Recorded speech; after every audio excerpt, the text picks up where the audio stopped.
This podcast is sponsored by nobody. Hi, I'm Anita Wise. Yes, that Anita Wise. I'm a stand-up comic, and I'll be chatting with Tommy Throwback Kovac on Splat from the Past. So please join us. You don't have to be scared, because I am vaccinated against rabies, so should be pretty safe. Hey dudes, welcome to Splat from the Past, the only 80s themed horror and sci-fi show where things can get totally radical. Now today, I will be welcoming back my good friend Anita Wise. She's coming back on the show today because on July 11th, she'll be performing at a place in Sellersville, Pennsylvania called Sellersville Theatre. And we're going to talk about that. She's on the bill with like 3 or 4 other comics, and the world's starting to open up again, so we'll talk about live comedy again and other things, and it's going to be great. I love talking to Anita. She's one of my favorite people in comedy. I also have to address this. Rest in peace, my very good friend Katie Sanfilippo. I mentioned last week at some point that she had a bad accident. Well, she's gone now, and I'm just so devastated over it. She was a really good friend to me. She had one of the most beautiful, infectious smiles that could just light up 1,000 rooms, and she had a great laugh. Used to love to tell her dirty jokes all the time. And she was so non-judgmental, so caring. I'm just really going to miss her. I cried all day yesterday. It was a really sad 4th of July. But she's in a better place now. Thank you, Katie, for your friendship. I love you. Always. So yeah, here is my new interview with Anita Wise. Hello. Hey, Anita, welcome back. Thank you so much. How are you? Going through some emotional trauma because a friend of mine passed away yesterday. But other than that, I'm hanging in there. Oh, I'm very, very sorry about that. Uh, That's rough. it is pretty rough, but you're doing good. I am. Yes, I'm in a good phase, I think. Good, good. How was your 4th of July? It was nice. It was fun. I spent it with friends, and just the usual. Had a nice dinner yesterday. We had some brisket that somebody brought in from Texas, so that was fun. Oh, And a little bit of pool lounging, just quiet but fun. nice. Did you take pictures? I didn't. Nope. I just relaxed. Yep. Didn't take any pictures. Just hung out and just chilled. It was it was with people I've known a long time, and so it was pleasant. It's just, some nice food and some nice floating in the pool for a little while, just quiet. And then there were fireworks. There was from their yard you can see a lot of the horizon, and so that was kind of fun because for about 180 degrees you could see really far away little fireworks, and then some that were closer. It was fun. Nice time. Nice. What'd you do? Well, see, I woke up yesterday, got the bad news, and then I just cried all day, smoked a lot of pot. I found a poem I wrote in high school, which I'd like to share with you later on. And I've tried to motivate myself because our gym finally opened up again after 16 months of being closed during the pandemic. And I went on Friday, and I'm definitely going to go at some point later today, and because it's very important. Because I was losing weight before the pandemic, and then I gained it again, and so I really need to get back into the gym. But yeah, it was just a low key day, and had some really good steaks, for dinner, and yeah, it Okay. could have been better. It could have been worse. Yeah. Yeah. That's rough. Yeah, Very rough. I'll survive though. How are things now that the world is starting to restore? I mean, is everything opened up over there? It's opening up little by little. It's like, you know, it's it's not exactly as it was before. Venues have changed. Like one long-running comedy club, he's trying to find a new venue. But he's doing other gigs here and there, places that he's found. So, Mm-hmm. yeah, it's starting. Like I was busy in June. I was all over the place, and that was very fun to be, have things to do. You know what I mean? And go places and see different things and stay in a hotel. That was like, I usually, don't like hotels. They just kind of skeeve me out a little bit, even if they're high end. I just feel like, it's like sleeping in a bus station. You just realize, all the things you feel comfortable doing in a hotel, so did everybody else. Yeah. But this time I was like kind of a reset on the hotel, and I even walked around in my bare feet, which I usually never do. Uh-huh. I just was pretending like it was clean or something, because it had been in my mind empty for a while. Anyway, it was fun. It was very fun, and I'm finding that the audiences are amazingly, they're so excited to be just anywhere, to be out. Every show I would say, how many people, this is their first time out at a live show since COVID, and there were always like a fair number of people, so they were just giddy with like excitement. So they were wonderful audiences, and I was working a lot with Julia Scotti, and Uh-huh. they were coming out to see her, so that was a really good, that's a good audience for me too. So Right. we had fun, a lot of fun. Has it been difficult at all to get back up on stage, like riding a bicycle again?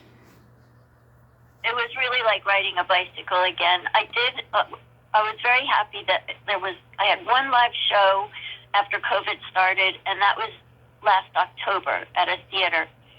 And I was nervous before that because it had been many months since I performed live. But I had been doing Zoom shows. Jim Mendrinos was doing a lot, and he still is doing a lot of online shows. And even though it's not at all like performing live, it's a very different feeling because you don't see or hear the audience. You're really flying by instrument, Yeah. Like people go, how'd it go? I'm like, I have no idea, I don't know what they thought of it. But at least I kind of remembered my act. But that show in October was really fun and felt comfortable, and I thought, okay, it's not going to be so bad. So I'm glad I had that experience. But really, no, it was fine. It was very comfortable, and I've been having a really fun time. And I'm trying out new bits that I wrote during COVID. I don't have a ton. Nobody has to get jealous. But there were a couple of new bits that happened, and I'm really having fun doing new stuff. So that's good. Have you written COVID jokes? What I do is I kind of put a COVID outfit on my old joke, like I go, like if I had a joke about cleaning house, or household dust, I have a joke, and so I go, oh, during COVID I didn't clean my house, which is actually true. Yeah. And so I kind of make it like it's a COVID joke, but it isn't for the most part. Yeah. I don't have any really good specific COVID jokes. Well, I do. Like, I talk about, like, one of my new bits is about masturbation, which I started to, what was great about Zoom was because I couldn't see or hear the audience, it made me braver to talk about things that I would be scared would like cause disapproval, you know? Yeah. Like I sort of didn't really have a sense that people were listening. And honestly, on the Zoom shows, not that many people were, but it sort of just like let me be more free in a way. So, so that one was, you know, a COVID-related joke. But like I said, it doesn't have to be attached to COVID. I don't have a specific COVID joke. No. Yeah. No. Masturbation is probably my favorite subject. But I was curious really quickly about the Sellersville Theatre. Do you play there a lot in the past? I have never played there. My husband played there. I've been there. I was there twice actually during COVID at private tapings. You know, some friends of mine are musicians, and Steve Geiger did a harmonica concert there, and there was like a dozen people in the whole theater, all spread out with their masks on. You know, but it looks really professional. You know, the lighting that they do, and it was really good. And then I went, and another time someone else recorded something, Mikey Jr., another harmonica player, harp player, and again, very few people, even fewer people that time. But, oh no, it was Tom Craig. Sorry, my friend Tom Craig recorded something, and it was great. You know, to have it all to myself. But I'm familiar with the theater. It's a beautiful little theater in beautiful downtown Sellersville, Pennsylvania, which is in the outskirts of Philadelphia. Mm-hmm. And I'm working, but I'm excited because I'm working with my friend Carol Montgomery, who has Funny Women of a Certain Age. Yes. And she's doing her third Showtime special. I don't know who's on it, but she has taken this wonderful concept, which was basically her just wanting to work with her friends, but she branded it and marketed it, and it's really flexible. It's just a show with women of a certain age, you know, different comics, and there's no shortage of us. So this one has a woman that I like really a lot, a very, very funny woman, Missy Hall. Uh-huh. And then there's a woman that I don't know yet that I'm looking forward to getting acquainted with, Vicky Cooperman. Mm-hmm. And then there's me and Carol Montgomery. So that'll be a really fun show. It's at 2 in the afternoon, which is also interesting because, Yeah. I don't know, I mean, when the lights are out and you're in the dark, who knows what time it really is, right? So Right. It'll be fine. Yeah, I was going to ask about that 2 p.m. I thought that was very odd. I did do a comedy festival that was obviously in the afternoon once. I can understand that if it was like a festival, you know. Hopefully you'll get to be on one of those Showtime specials. Yeah, I would love that someday. But I think what I've got to do, I've got to really up my social media game. That's a big part of, you know, being a comic now is having followers and all that. And that's just not something I was really focusing on very much. So, you know, I got a really good tape, though, when I was in Richmond last month. Mm-hmm. So that's good, because now I'll have clips. And, you know, little by little, I've just been so happy being back in comedy. Yeah. Like, it was my 5-year anniversary of deciding to do it this past weekend. Is when I decided that I wanted to come back and try to do comedy again. Yep. And I'm just so grateful for everything that's happened since. And I just love performing now, you know, just like I don't really have a big agenda. I'd like to get a dry bar special. And now I have a tape, so we'll see if that works out. Oh, that's so wonderful. That really is. I'm so happy for you, Anita, really. So, so every May I do like a month-long block of podcasts where I talk about masturbation and sex, you know, because because I just love it so much, you know. It's pretty cool, right? It is, yeah. I mean, I get my celebrity friends that I've had on in the past. I've have sex experts, porno stars. We talk about it and stuff, and it's pretty awesome. Wow, I didn't realize it was such a hot topic for you. Oh, it is, yeah. I mean, it's my reason for being, in some regards. Ever since I got out of the hospital, my sex life has been inactive because, I'm just trying to work on myself and get, my future, in the works and everything. And it's just like, I just been kind of celibate and just, masturbating a lot. Hmm. So yeah, that's why it's a very important topic for me. Yeah. I had this one friend on back in May. She bought one of those clit sucking vibrators, you know. Oh yeah. Yeah, and she's almost 40, and she discovered with that thing that she could actually squirt, and Oh. it it pissed off and turned on her husband at the same time. That's funny. That is very funny.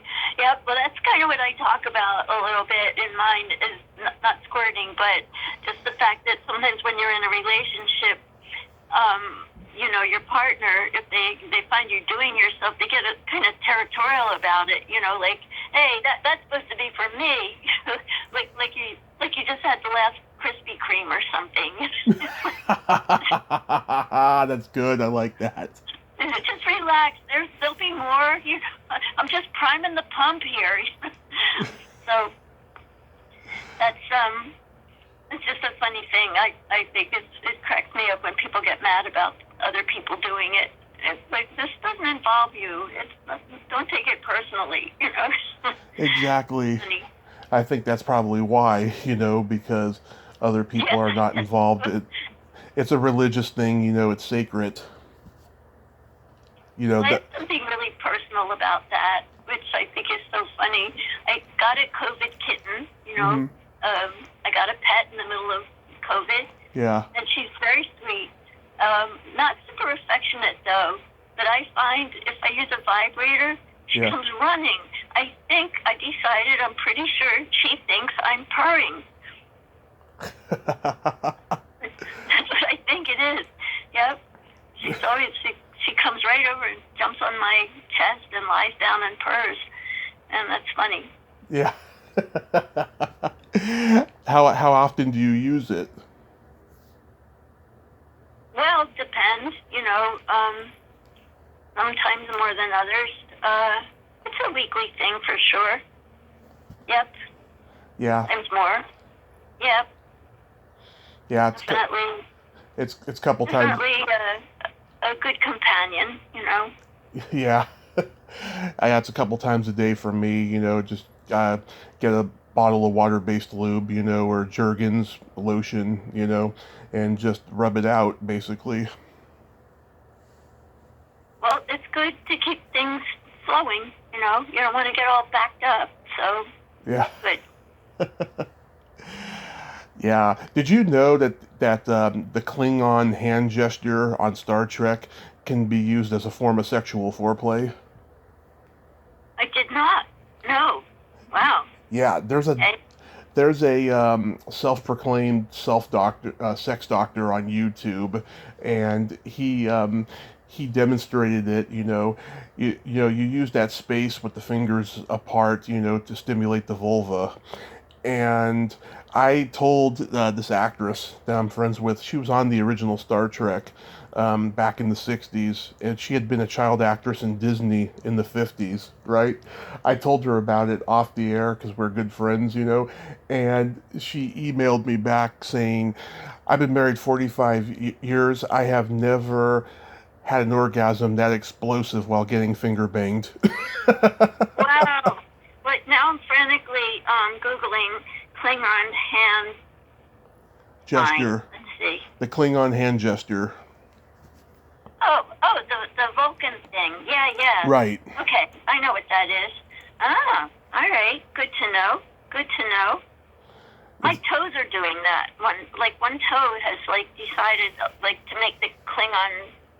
It's weird. You don't need to know that, but it's just on the topic, No, but you anyway. No, but all these personal things I'm divulging. Yeah. No, you have very cute toes. Oh, well, thank you Yeah. so much. Do you think Oh, that the G-spot is real? probably. Yeah, I think so. Yeah, I think it is. I mean, some people I talk to, they don't think it is, and I think it is. So I read recently, and I didn't explore this more, but what I was reading was that the clitoris is actually rather larger than what is on the outside, that it's sort of a bigger thing that's on the inside, and that when you're triggering the G-spot, you're actually banging against the interior part of a clitoris. That does make sense. Through the wall. And I don't know if that's true, but that sort of deepens the probability that there actually is a G-spot. I always think of the G-spot when I'm in my car and I need to use the car horn, because it's not a specific spot. There is a little tiny bicycle horn icon somewhere, slightly embossed on the thing. But when you're wanting to really just beep your horn, you don't have time to mess around and read and so I'm pounding on all parts of this round circle in the middle of my steering wheel, and I feel like this must be when it's trying to find a G-spot. It's I need to find it right away, and I can't. It's so funny. I don't know where the horn is. And then by the time I hit it, by then whatever situation is long over, and now I'm honking at somebody who's why is she honking at me? Because I just figured out where the horn is. So I don't know. So those are my problems. First world problems. So you're saying you masturbate in the car? No, I'm not saying that. Oh. No, that wasn't a euphemism. I'm talking about my actual car horn. Oh. I thought you said I thought you were saying that you're using the horn because you want to you don't want to attract attention to the sound of you moaning. That's what I thought. Yeah, no, it's not that dramatic, I don't think. So at least I'm not aware of that. No. So that's funny. So how's dating going? Dating is going. It's going. I'm dating. So it's a little on the QT, not for any bad reason. It's just private. We're just private about it. Uh-huh. But I'm happy. Yeah, it's going good. So yeah, we'll see what happens. For now. But I'm happy.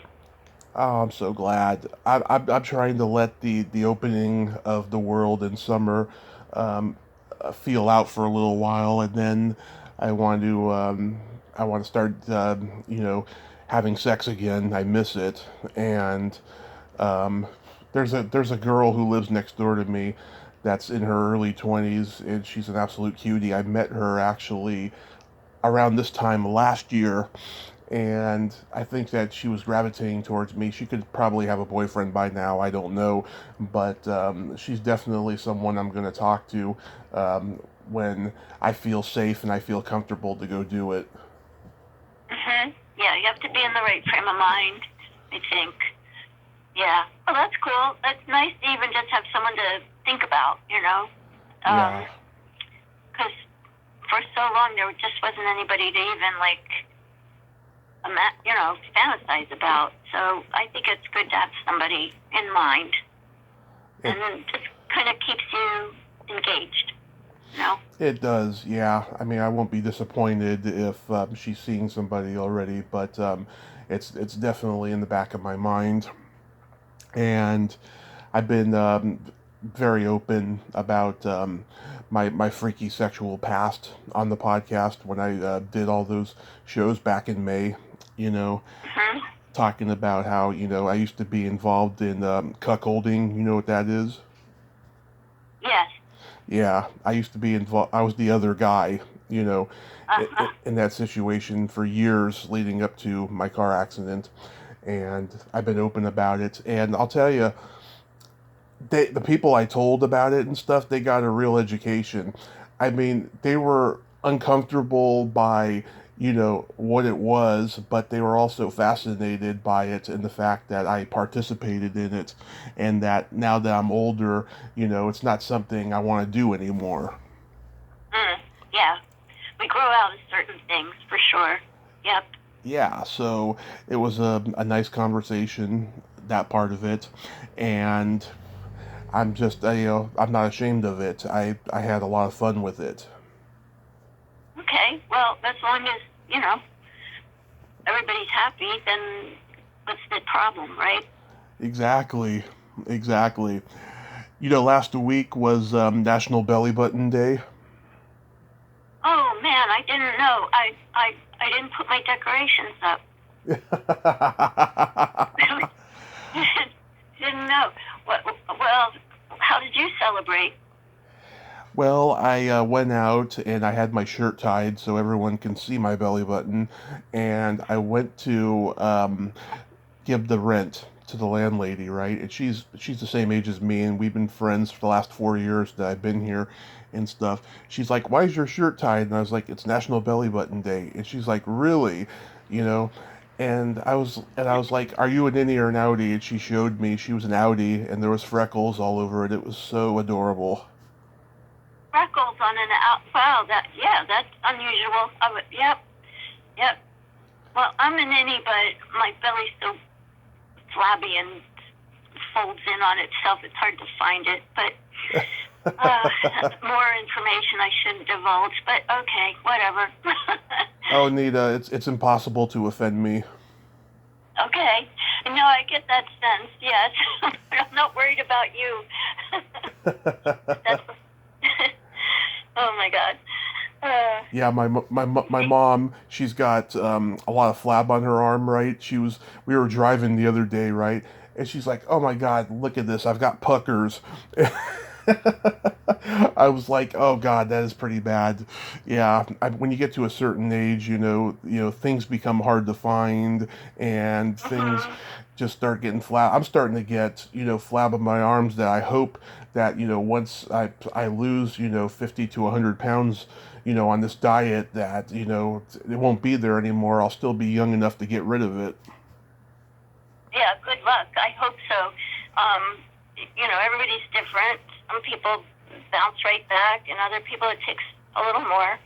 But you should be able to do it. You're a young man. Yeah. Well, I just turned 38 a month ago, and for the last 2 years, I've had kind of a midlife crisis about getting older. It was the first time in my life that I've ever felt that way, you know. And I just hope, once I get to my 40s, I'll never have to struggle again, and things will be smooth, because my 20s and my 30s have been just the hardest. But also at the same time, my 30s have been rewarding, because I was 31 and a half when I had my car accident, and here I am just enjoying life. I'm living my best life, as my mom would say. Mhm. Well, let me tell you something. Having gone through my 30s, my 40s, and a few more other decades, 40s are fantastic. And I'll tell you why. Hmm. Because, number one, you may not feel it, but you are still young. You are strong, young, capable, and you're now at an age where, like, you've been through some bullshit, and now you kind of are beginning to get a clue. Right. And now you and your friends are in positions of being able to help each other. Truly, I mean, you're far enough in your careers that you can actually do things. You have energy, youth, and power, and wisdom. Right. And 40s is a wonderful decade. I mean, there's a lot of, it's like when things come to fruition a bit in your life, Yeah. like when you're trying to, it's like when you try to turn a cruise ship around. It takes a long time, a lot of steering, and finally it turns. And that's, for my 40s, that's when, it was really good. Oh. So you're not old.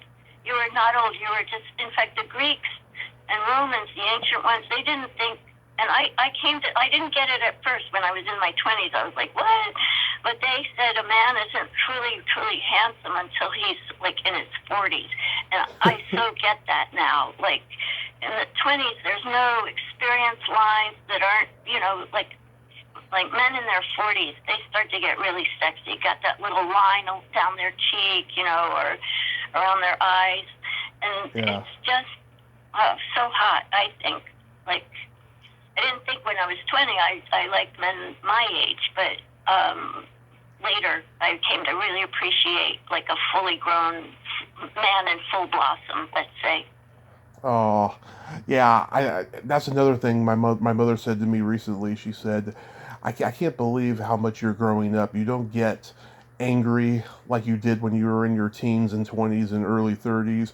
You're so much more calm and collected.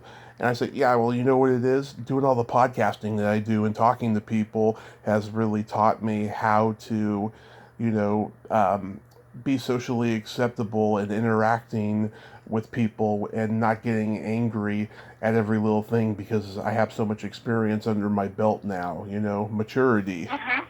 Yeah. Good. Yeah. You're like a really good-hearted person. I try to be. Yeah. Have you yourself ever thought about starting a podcast? Never.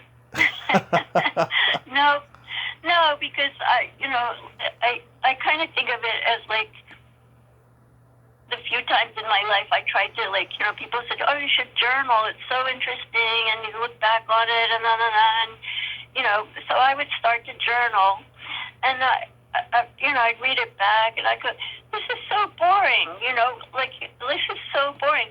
Not the writing of it, I was sort of enjoying that, but reading it again, I was like, who cares? Like, it's just mundane, everyday life. Now, of course, if I would look back and see what I was, like, my everyday life was in my 20s, I think that would be interesting, because I've forgotten a lot about all that, but Right. I just don't have the patience. No, I like trying to dust and keep my plants alive. I don't have the bandwidth for start a podcast. But I'm glad other people have them, so because I enjoy doing them. I just, no, I don't know what I would even do, like in my life, Mm-hmm. like when I look back on my life, I would like to say I wrote a book, right? Right. So I go, okay, so write a book. And I'm like, yeah, but what do I write about? And I have not a clue. And I'm like, no, seriously, you've lived an interesting life. There must be something you want to write about, or just make something up. And I sit there, and I go, yeah, no, I don't have anything. So I don't know, maybe someday I'll get a beautiful inspiration, but at the moment, there's no book in the offing. No. Yeah. I admire people who do that, who go, yeah, I'm interesting enough to write a book, and they do, and it is, I'm writing. They do it. I've been writing 2 books since the year began. This one book, it's part memoir and part movie guide. It's about my love of cult movies, of why I started the podcast. And I can remember where I was when I first saw it, how old I was, and what it meant to me.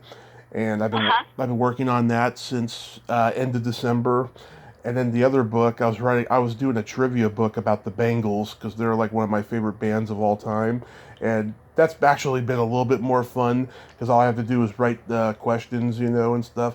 And it's been really emotional writing the other book, because certain stories, make you cry because you remember certain things of your life.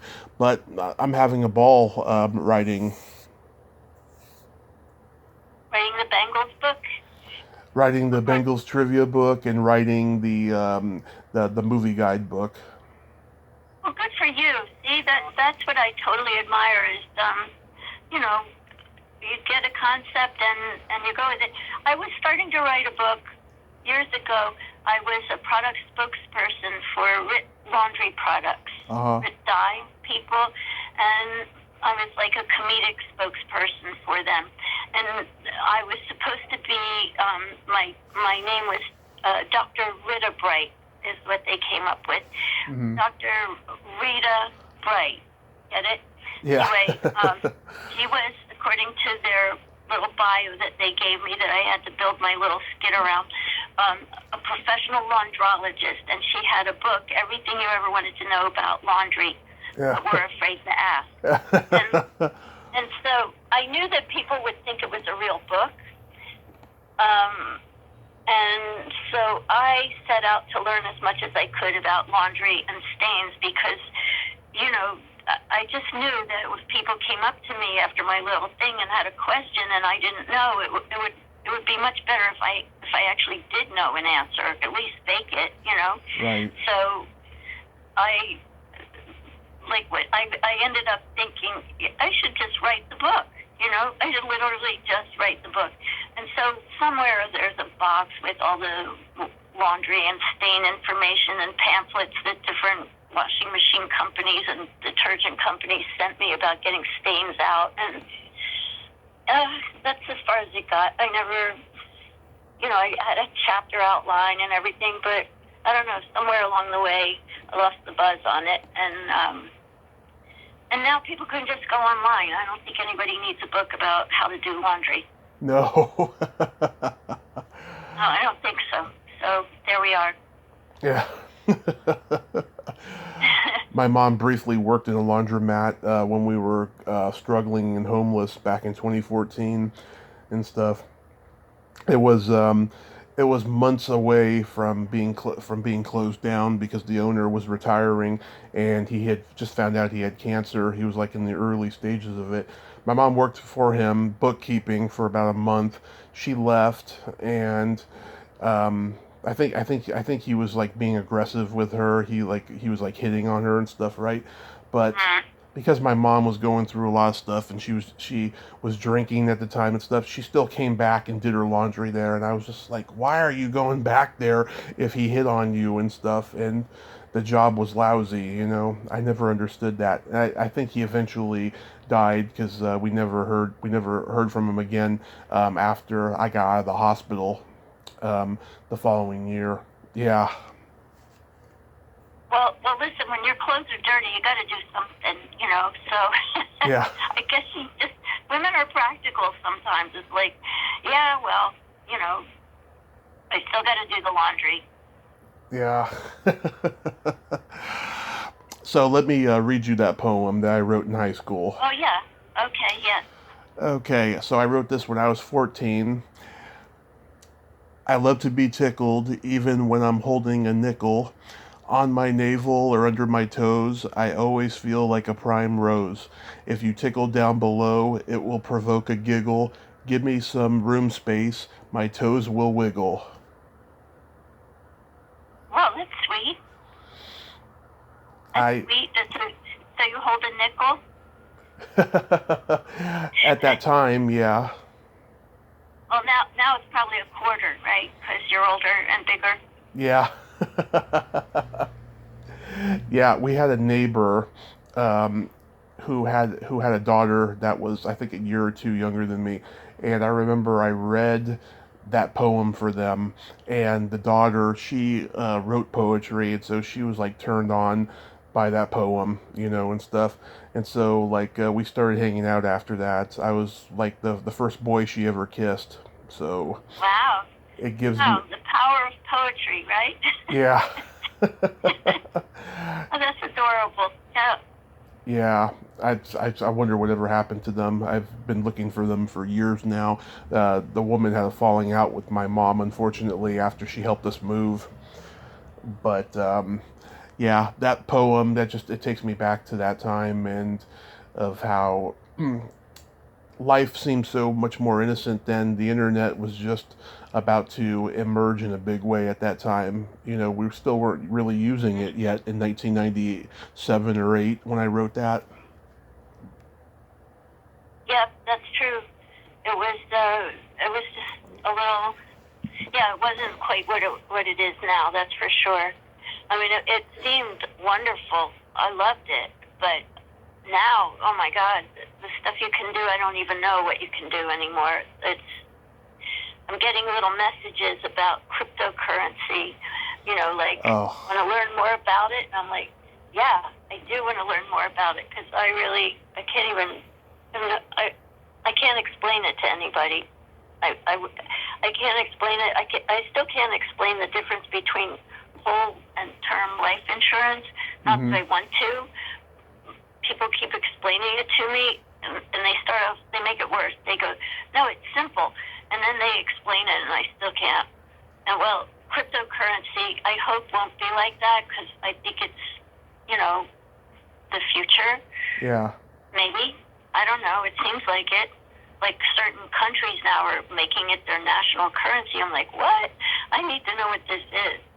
I know what it is, but I don't really get it. I don't know what it's like. Yeah, like I have a friend, he has this marijuana app on his phone, and he's been investing in the stock market, and right now he's up like 30 grand. And back in March I interviewed Tommy Chong, and he wanted me to ask him what he thought about that. He wasn't even familiar with it, when I asked him, but he thought that was a pretty cool idea. It shows the natural evolving and progression of marijuana being legalized and accepted. Yep, it's happening pretty quickly. I really feel like, in a way, we're reliving the roaring 20s of the last century, because we're coming out of a pandemic, and people are, like, reveling in freedom, and, they're just giddy with, like, potential, of, like, what we can now do, and just simple pleasures are so intense, eating in a restaurant for the first time, inside, people are like, I haven't done this in so long, Yeah. This simple thing. And then you've got, the internet and cryptocurrency, and I'm just so worried about the Delta variant that could put a little crimp in things if it gets out of hand, but we'll see what happens. Yeah, I think speaking of the restaurant thing, I think we need more sidewalk cafes, because that I think that'll put more people at ease. They can be really great, except sometimes when it's windy outside, things start blowing away. That's the only time that sidewalk cafes are bad, but I think they're good for the most part. Yeah, I think COVID is going to leave people invested tents and outdoor furniture and everything, and it's enjoyable if the weather's not too bad. There came a time in the middle of COVID, we had like a bubble. There were like 4 of us that felt comfortable, hanging out with each other, and even still, we kept our distance and so forth. But we found ourselves on a porch, an outdoor porch of a restaurant in the middle of winter, and I swear it was like in the 30s or 20s. It was bitter cold. They had an overhead heater that was placed too high, really. It was like, heating the air 5 feet below it, but that didn't really reach us. And what was remarkable about the dinner was, we got our food, and instantly the plate was ice cold and the food wasn't warm, but none of us mentioned the cold, even though I'm stomping my feet under the table. Yeah. And just to keep warm, and we're bundled up like crazy, and like we got so used to just eating and enduring the cold just to be together and be in a restaurant.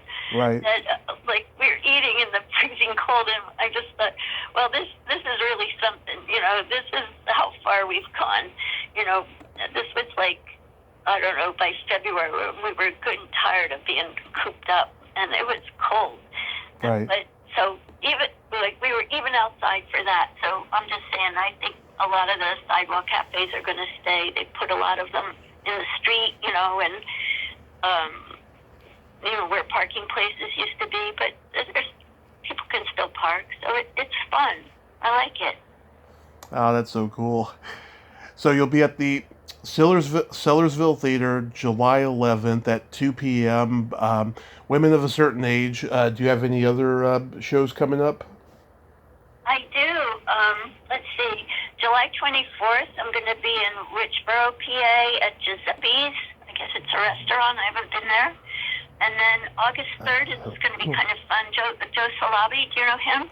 That name sounds familiar. He booked back in the 80s.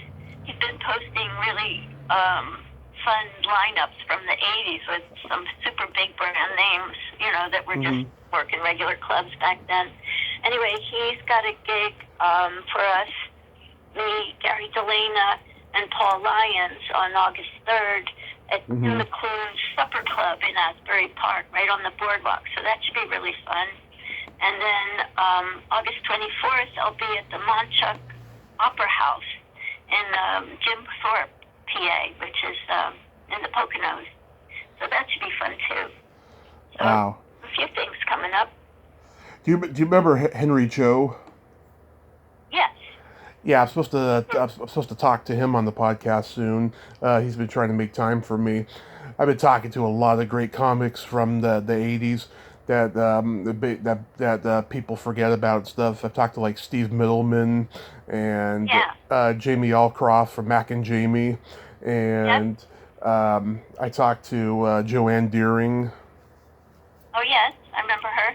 Yeah, and been having some great comedian conversations there, and I took a break from having a ton of comics on the show last year because I was just so enamored in getting all these cult movie actors and musicians on and stuff. But then I just remembered like 6 months ago, I was like, you know what? Political correctness is killing comedy. I need to keep comedy alive and stuff. And especially when Ann Beats passed away back in April, I interviewed her last year. I was just like, I need to talk to more comedy people in both stand-up and sketch. So that's what I'm doing. Oh, good. So who else is going to be coming on? I'm trying to get Noodles Livingston. Do you remember him? No, I don't know that name. Yeah, I don't remember it. Okay, he was mostly a Comedy Store guy. I know you weren't a Comedy Store comic, but he became Andrew Dice Clay's like opener and bodyguard eventually, and he did shows with like Robin Williams and Rodney Dangerfield and stuff like that. I'm trying to get him, and then I'm trying to think.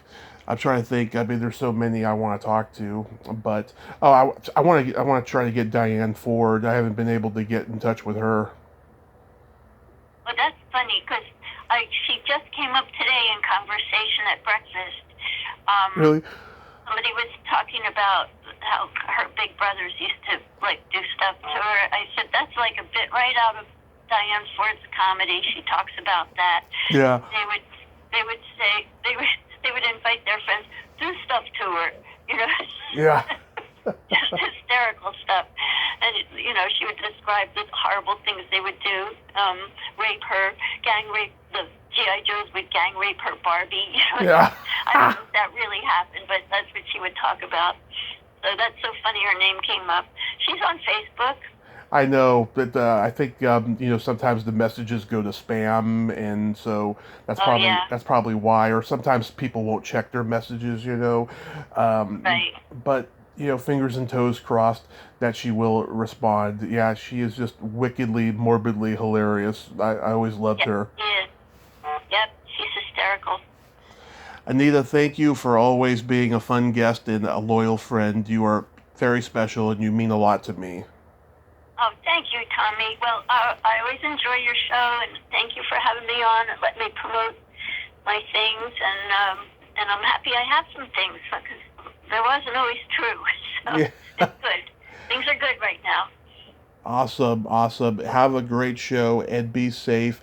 And I'm so glad that you're seeing somebody. That's just wonderful. Thank you so much. Okay, and I'm sorry again about your friend. Oh, I'll. It's gonna take a while, but I'll be okay. Okay. Well, you hang in there, and we'll talk again someday. Yes, we'll talk again. Okay. Take care. Okay, bye-bye. Bye. Well, there you have it. Anita Wise. Ain't she a sweetheart? Oh, what? Just, God broke the mold when they made Anita Wise. She is just awesome. I adore her. Go see her at Sellersville at the Sellersville Theatre in Sellersville, Pennsylvania, July 11th. Well, until next time, this is Tommy Throwback Kovac saying there's no shame in living in the past because the present sucks. Later, dudes.